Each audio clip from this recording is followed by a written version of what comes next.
Hi guys, welcome back to my channel. ఈరోజు నేను మీకు చూపించేది వచ్చేసి హల్దీరామ్స్ అనమాట. ఇది నేను ఫస్ట్ టైం విజిట్ చేస్తున్నాను. ఇప్పటికీ మీరు చూసిన వాళ్ళు చాలామంది విజిట్ చేసి ఉండొచ్చు, బట్ నాదైతే ఫస్ట్ టైం విజిట్ అనమాట. ఇంటర్ అయిపోగానే స్పెషల్స్ ఏంటని చూస్తాం కదా. సో ఫస్ట్ స్పెషల్స్ అని చూస్తే పానీపూరి అని తెలిసింది. మనం నార్మల్ పానీపూరి ట్రై చేస్తాం కదా, why don't we try expensive panipuri అనిపించింది. సో ఇంకా ఫస్ట్ అయితే పానీపూరి ట్రై చేద్దామని చెప్పి పానీపూరి సెలెక్ట్ చేసుకున్నాము. పీసెస్ అయితే తక్కువే వచ్చాయి, వాటర్ అవి కూడా నో ఎక్స్ట్రా కూడా ఇవ్వరంట.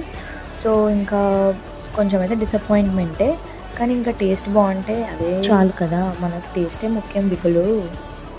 పానీపూరి వచ్చేసి అంతేం నచ్చలేదు. ఆ కట్టా మీఠా వేసుకుంటే కొంచెం బెటర్ అనిపించింది. వాటర్ ఆలు స్టఫ్ అయితే అస్సలు నచ్చలేదు. నాకు నార్మల్లీ బఠానీ స్టఫ్ అంటేనే చాలా ఇష్టం, అందులో ఇంకా ఈ ఆలు స్టఫ్తో అస్సలు ఏ మాత్రం నచ్చలేదు. కానీ ఎక్స్పెన్సివ్ పానీపూరి కదా, వేస్ట్ చేయలేము. సో తినేద్దామని చెప్పేసి అలా ఇంకా తినేసాము. తర్వాత నాకు బాగా అనిపించింది మెనూ కార్డ్లో చూడంగానే ఈ చాట్ అనమాట, చాలా డిఫరెంట్గా ఉంది. సో ఇక్కడ చాట్స్ చాలా ఫేమస్ అని చెప్పారు. సో ఇంకా ట్రై చేసేద్దామని చెప్పి చేసాము. ఇదైతే ఆసమ్ ఉంది అసలు, టేస్ట్ అయితే ఎక్స్పెక్ట్ చేయలేదు అసలు.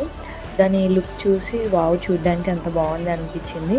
దాంట్లో ఇంగ్రీడియంట్స్ అవి కూడా మంచిగా హెల్దీ వేశారు. ఫ్రూట్స్, ప్రొమగనేట్ ఫ్రూట్స్ వేశారు, పుదీనా చట్నీ, ఇంకా అన్నీ చాలా హెల్దీ ఐటమ్స్ ఉన్నాయి. దాంట్లో వేసిన దహి అయితే ఆసమ్ అని చెప్పొచ్చు, మస్ట్ ట్రై అని చెప్పొచ్చు. ఇదైతే thanks for watching, bye guys, see you in next videos.